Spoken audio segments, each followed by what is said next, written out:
Hello, Shocker Nation. Welcome to the December 2022 edition of Forward Together podcast. Today I'm here with one of the driving forces behind the evolution and advancement of research at Wichita State University, Dr. John Tomblin. Since 2004, Dr. Tomblin has grown the university's aerospace engineering R&D portfolio from $20 million in 2004 to more than $190 million today. Through his work as Senior Vice President for Industry and Defense and Executive Director of Wichita State's acclaimed National Institute for Aviation Research, Dr. Tomblin has been integral in the development and expansion of the Innovation Campus, NIAR's Digital Twin program, and the rapid growth of NIAR Works MRO program, among so many other things. John, it's good to see you today. Thanks for coming in to do the podcast. Absolutely. Pleasure to be here. You know, we've known each other for a long time. We have. We started actually the same month back in 1994. That's right. Tell the listeners your journey here at Wichita State so far. Sure. So I graduated from West Virginia University. This has been my first and only job. So I did all 3 degrees at West Virginia, and then I got offered a job to come out to be a professor in aerospace engineering at Wichita State in 1994. So I took that job and haven't looked back since. And you became, along the way, more recently, you became the executive director of NIAR and other different kind of roles. Tell us a little bit more about some of the things that you have started to supervise over the years. Sure. and what you've been doing. Sure. Well, back in 1994, I guess I was the first experiment of a faculty member in a joint role with NIAR. So I split my time between the College of Engineering and NIAR. And in NIAR, I did a lot of research in Composites Lab, and then I became the director of the Composites Lab soon after that. And about in 99, 2000 timeframe, my research became so, it took so much time that getting in the classroom was harder, and then I became the R&D director, then the executive director, and then went on from that to be the vice president of research when Dr. Bardo was here, and then that role, as NIAR kept growing, of course, we started the Division of Industry and Defense, so I'm now the Senior Vice President of Industry and Defense. Yeah. And so just so the listeners understand what NIAR stands for, National Institute for Aviation Research, tell us how that started. What was the key things that happened along the way, sure, and what's its purpose? Sure. It actually started in the early 80s when we were looking to support, Wichita's always been known ever since the 40s as the air capital of the world. And as that began to grow, of course, Wichita State being in the heart of Wichita, how can we support the air capital of the world better? And why don't we have a center of excellence in aviation? And that became NIAR as we know it. Actually, they wrote a proposal. It was turned down as a proposal for the National Science Foundation. A lot of people don't know that. It was an unfunded proposal, and I always tell faculty members, the unfunded proposal just means it's not funded right now. So I'm glad they didn't turn it down, and they kept working at that, and with a lot of help from people like Senator Bob Dole at that time and other people from around the nation, we established that NIAR on the campus. So the Center for Excellence, the purpose of it is the way I understand it is, instead of aircraft companies here in Wichita developing their own labs, research, R&D kinds of space, this served a purpose that all of them can use. Is that absolutely true? And then a lot of people don't understand the origins of that as well. And it actually originated back in 1943, where Walter Beach and Clyde Cessna, both of them wanted to have a wind tunnel. They didn't use it continually, so they agreed that let's develop one where we could use it together. But where we're going to put it, we need a Switzerland type place to put it, and they chose the University of Wichita at that time to put it. So, and it was actually Walter Beach who gave $80,000 to the University of Wichita to put the Walter Beach wind tunnel here. So that heritage has always been there of developing a laboratory, an environment where companies can come and research their products. Yeah, and you can still see that wind tunnel. It's the Absolutely. original wind Yes. tunnel there. It's, of course, been updated and upgraded over the years. It's but- funny, it took $80,000 to build it back in 1943 to 48, and it took me $7 million just to replace some components of it. Yeah. So inflation's real. Well, one of the things that has happened over the years with the development of the Innovation Campus, I'd like for you to talk just a little bit about that, is that's really driven research growth on campus, particularly in aerospace, which you are actively involved in. Can you talk about that a little bit? We just recently also got a Build Back Better Regional Challenge grant from Department of Commerce, Economic Development Administration for $51 million. Mm-hmm. How has all that come together over the last several years? Sure. So if you remember back in 2014, that was still a golf course. And so I think in November of 2014 is when we took it offline as being a golf course. And at that point, Dr. Bardo had me over of what can we do with that. And everyone was talking about building a research park. So I went out and studied research parks, and there's over 180 of them attached to universities across the United States. So we looked at a couple best in class and went and visited them, and then we decided to do something totally different. Again, getting back to our heritage of, and I've heard you say this many times, is being a public urban serving university, what are we best at? It's solving problems. And one of the problems they had was startup time for new graduates, this indirect startup time where they became productive, and how can we change that? And I think that's really the heartbeat of the Innovation Campus, and it's really the heartbeat of the university, is solving problems, and how that then became how we can solve problems more effectively is having the companies on campus with us. So that's how we kind of started that, with Airbus being the first one, and then it just dominoed after that. Yeah, and we almost have 50 companies either headquartered or have offices on our campus working with our students, over 6,000 students earning about $28 million a year. Phenomenal success, and just giving students that opportunity early on to get experience, and then also money in their pocket to help them support their education. And as we went around, I think as other universities have came to see what we've done, I think that was a unique thing, is having the companies on campus, and which enables the students. I've always told people they graduate Wichita State with not only a diploma but a resume. Mm-hmm. And yeah. And you asked me about the Build Back Better. That was just as we were looking around post-COVID-19 recovery, and President Biden was, hey, how can I give the country an economy shot in the arm? That's when he developed this program, and there were 529 people that applied for this grant. It was down selected to 60 across the country. I think there were 9 from Kansas. We were the only one selected from Kansas, and we were fortunate enough to win it, 1 out of 21. And ours is really focused on, if you look at the air capital of the world, and what we really did good to become the air capital of the world is manufacturing.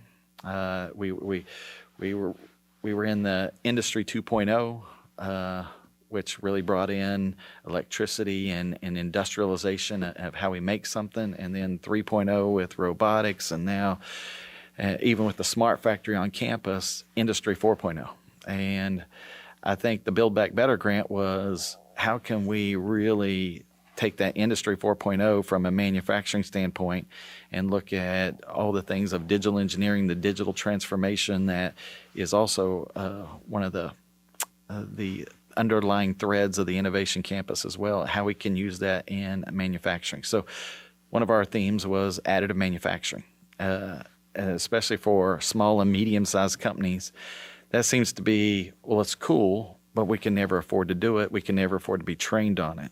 And so I think the Build Back Better program that we have is really focused towards how we can help these small and medium-sized companies compete in the world of advanced manufacturing and the technologies. Because it used to be an artisan came in and made a part. Now it's ones and zeros. All the parts start out as ones and zeros in a digital world, and the machine makes the part. So Yeah.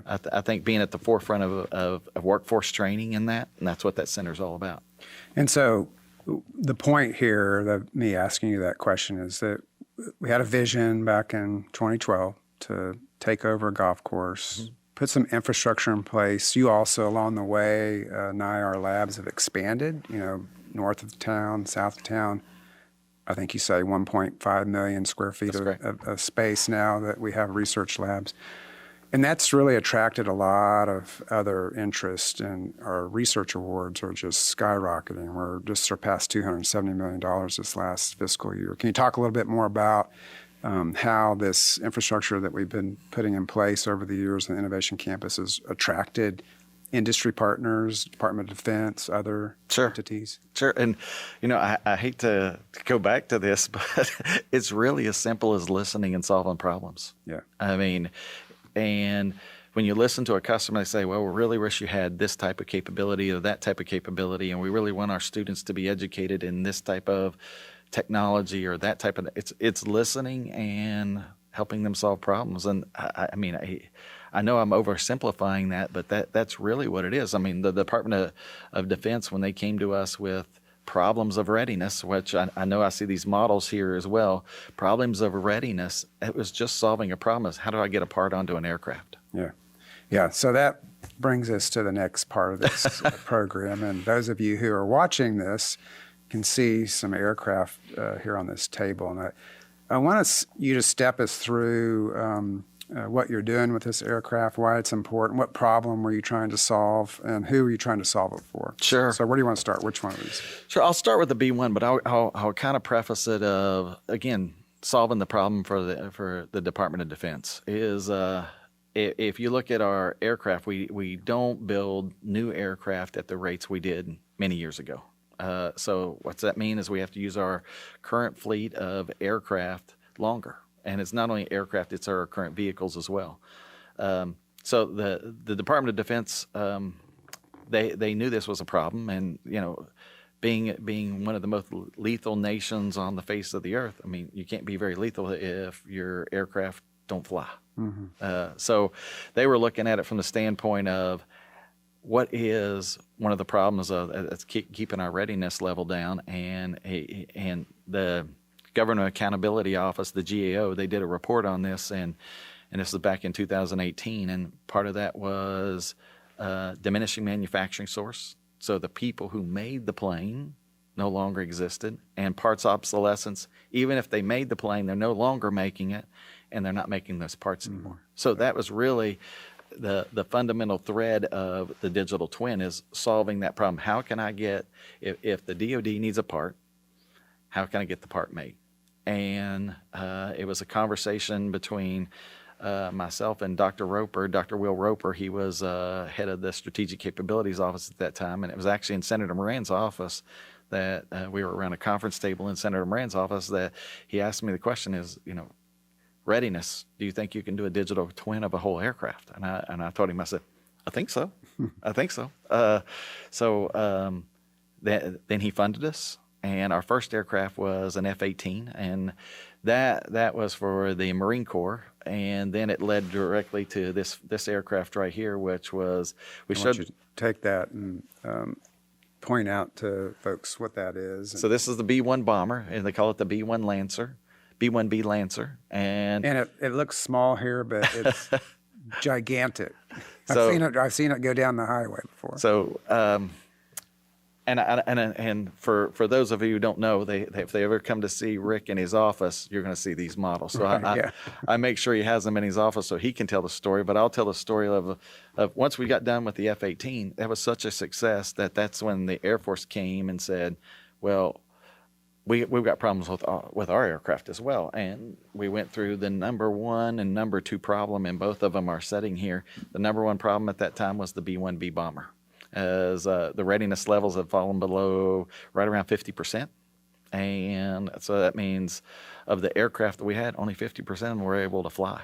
And then you look at from a training standpoint, and this aircraft, they were going to reduce the numbers down to 45. So we only had 45 aircraft in the nation's arsenal of B-1 bombers, and at a readiness level of 50%. So that's really the focus that we had here. And if you remember, if you look back in history, this particular aircraft was made by Rockwell Collins. Then it was taken over, which is no longer in existence, taken over by Boeing. And then you only have 45 of them that are in the existing fleet. So you mentioned digital twinning, and that's what you're working on with that particular. What does that mean for the listeners who don't know a lot about this? What are you doing with that aircraft? Sure. So the digital twin, I mean, it means a lot of things to different people, but if I simplify that, this plane was designed on paper. So if I need to make a part, you have to go to a paper drawing and decode that drawing, which was done many, many, many years ago. And you have to decode that drawing to make a single part. And that was really what the holdup was, is somebody didn't want to decode that drawing, which is a rather complicated drawing, and they call it the source of truth for a part, and then make only one or two parts. So they wouldn't, basically it would end up in a no bid situation, even for the federal government that said, I'm willing to pay you anything for the part. They only need two of them. So 2 parts would cost as many as 1,000 parts. So, but if we could change that drawing to a digital file and then make it become ones and zeros again, and then we asked the people that said they would no bid it, would you bid that part at that point? They said, of course I would. So we had to go through each and every part of the aircraft, literally each and every part, and change from a paper drawing to a digital drawing. And that's where our students really came in, is teaching our students to do that at a lot of times they graduate college and then they go back and get trained on that. So doing that at the high school and the early college levels it's a differentiator for our students. Yeah, and for those of you who are trying to get your head wrapped around this, so they're taking every piece of that aircraft apart and digitizing it. They actually have this machine that scans every part of it, and then they bring it into a software application and further manipulate it. It's pretty impressive. So let's move on. We got 3 other aircraft. So I'm going to give this one to you and scoot that one out of the way so you can talk about this helicopter. This was the next one. Of course, that was an Air Force aircraft, and then the United States Army, they said that they have the same issues as well. So people give the credit to the United States Air Force of having the most aircraft. Actually, that's wrong. You're incorrect. Who has the most flying aircraft is the United States Army. And they actually, if you add up all the aircraft that the Air Force, the Marine Corps, and the Navy, they still don't reach the level of the Army. So the Black Hawk helicopter, which many people have seen, it's the UH-60. They make, right now flying, it's the Lima, the Mike, and the Victor versions of those. So there's over 2,100 Lima helicopters out there. So that's the make is UH-60 Lima. And again, they were having the same problems of it's not in production anymore. Sikorsky does not make this helicopter anymore, but we have 2,100 in the fleet that they're not retire anytime soon. So again, how do I get parts for it?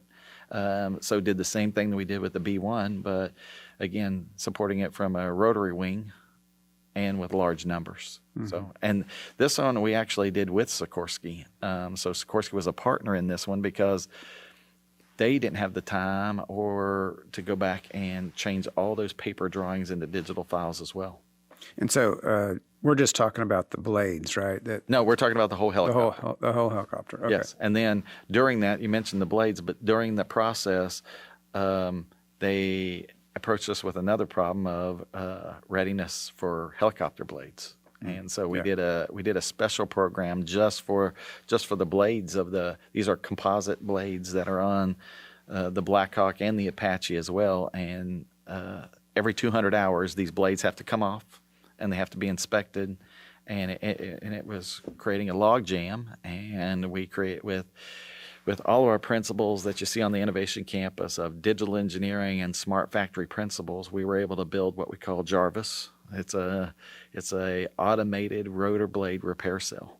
So, and it's right now, we tested it here, and it's right now in Corpus Christi, Texas, where they do depot work on these helicopters. And so that's keeping them in service and don't have this problem of not being able to fly. Correct. And I think you told me at one point they do have another technique they could have used, but it's all by hand. And it takes 6 months versus... It takes the fastest they could do it. And, I mean, some people will get different numbers, but we were around 36 days for one blade. And then when Jarvis takes over, we were hoping to get that down to 2 days. Wow. Yeah. Okay, let's scoot that one over and let's go to this next one here. So what are we looking at there? This is... A lot of people will know this aircraft. This is an F-16 Fighting Falcon, but the pilots like to call it the Viper. There's over 900 of these in our inventory for the United States Air Force, so it's a single-engine airplane, but you've seen it in Iron Eagle, and it's been around for a long time. But this one we want to fly it for a long time. If you look at this one, I think it'll still be flying in the years 2040 and 2050. Wow. So, and when did they come into service approximately? A long time ago. It was 70s probably. Mm-hmm. So almost 80 years they wanted to fly. Or yes, and it's still performing very well. So this one, we did the digital twin, but this one was a little bit different because they said not only do we want parts, but we wanted to stretch this a little bit more and look at systems. So like hydraulic systems, fuel systems, and software systems, wiring. So I think that's one of the fundamental changes that we did. If you look at our progression through our digital twins, this one would be the first one to do it from not only a structure side, but a hydraulic side. So if you think about how many times you change your iPhone, I mean, this aircraft's gone through a lot of upgrades with software and hardware inside it, but you need to know, do I have enough cooling for it? Do I have enough power for it? And so the only way they can do that is put it in there and try it. So what we want to do is, can we do it digitally? So students are working on all these projects. So listeners, it's important for you to understand that not only are students, learning in the classroom and in our other labs, are actually getting to do real hands-on kinds of things to help solve this problem. Okay, so the last aircraft right over there. This one we just started. This is the AH-64 Apache. There's about 800 of these in service, and this is a two-man gunship. But again, same type of issues is they need parts for it, and there's no replacement for this right now. The replacement for this is called the Future Attack and Reconnaissance Aircraft. They call it FARA. That's yet to be named. So keeping this aircraft flying, these 800 are also same mission, very important. Mm-hmm. And are we doing the whole aircraft or just the rotors? We're doing the whole aircraft. We're not doing the rotors and the engines on this one. We're doing structure. Okay. So I hope the listeners understand that what we're trying to do, or what you all are trying to do, your team's trying to do, is help the military with sustainment of these aircraft. Absolutely. And it's a big issue for them. It's costly to design new aircraft all the time, and these are still useful, but they need help with maintaining them and servicing them and so forth. And I still think that one of the most special things that when we have a general comes in or an admiral come in and they see what we're doing, it's hard to believe that you're taking every part of an aircraft apart with surgical procedure. So that's impressive. But when they walk away from Wichita State and they see students doing that, that's when they know where we live in. The country that we live in is they see college students doing this in an environment and learning things that's not really possible to learn in a textbook while they're in college. I mean, that's what really makes them walk away proud. Yeah, and feeding that talent pipeline. Oh, absolutely. They're ready to go to work for companies that do related kind of And- work, and- or even NIAR. And they want they want these people that are working on this, these students that are working on this, they want them to come back and work for the Army and the Air Force as well. Yeah. So civilian service. Yeah.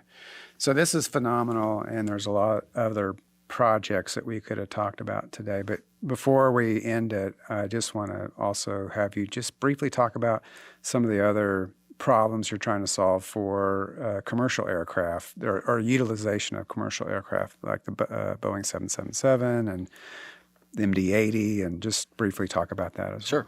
One of the things that we've always tried to do is and part of our mission is to be an economic driver.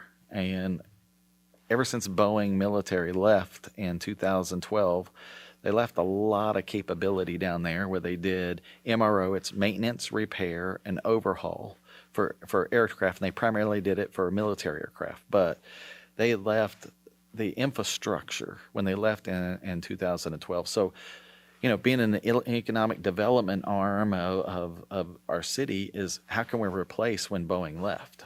And we've always tried to get an MRO here. And after many, many times of working with the Greater Wichita Partnership, and we decided we were just going to grow our own.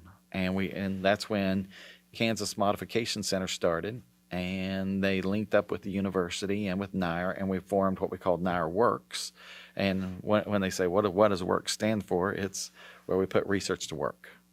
And what we did was we took the shell of what Boeing left and all the capability that was here, interjected a student learning environment in there, and we birthed a MRO operation out of that. So right now, if you look at what's happened with COVID, as people quit flying overseas, but it actually so much. So the dual aisle aircraft started getting parked in deserts, and at the same time, it's the perfect storm happened for what we're doing. Is people didn't want to go out to the mall and shop anymore because they were homebound, and so they started ordering more and more packages. And expecting them to be delivered the very next day. Exactly. And so you have the perfect storm is I have an aircraft parked on the ground. I have a customer wanting more delivery faster. And so you add those two together and changing that passenger aircraft into a cargo aircraft where they carry your Amazon, FedEx packages, UPS packages. And so there's a need for that. And so that's really what we're concentrating on. Yeah. And I want to just remind the listeners too, and with the projects that we just covered here and the other ones that we didn't, but the modification work is employing hundreds of students. So hundreds of students. How many are you at right now in terms of approximately? All across all of NIAR, I think I'm right around 750 to 800 students. And these aren't just students making photocopies. No. They're actually doing working on computer software, digitizing some of this work that for the digital twins, and also WSU Tech students who are learning how to work on aircraft. And one of the key things there is if you look at the portfolio of how many people work in NIAR, there's about 1,600, and about half of those are students. And if you think about for every one student, they're paired up with somebody with a lot of experience of things that you don't really get in a textbook. Yeah. 30 years of experience passed on to somebody that young is invaluable. Yeah, so working with an engineer, a computer scientist, someone like It's that applied learning on steroids. Yeah. Well, John, it's good to talk. We could probably spend another 2 or 3 hours, and we'll probably have you back at some point. It's good to talk to you about this. It's as a reminder to our listeners, Wichita State is an urban public research university, and one of the main purposes is to help our community solve problems, help industry solve problems, and that's what this is all about. Appreciate you being here. Thanks, pleasure. Yeah, good to see you. And thank you to everyone listening. We're taking a break for January, but we'll be back with fresh episodes in the new year. Happy holidays and go Shockers!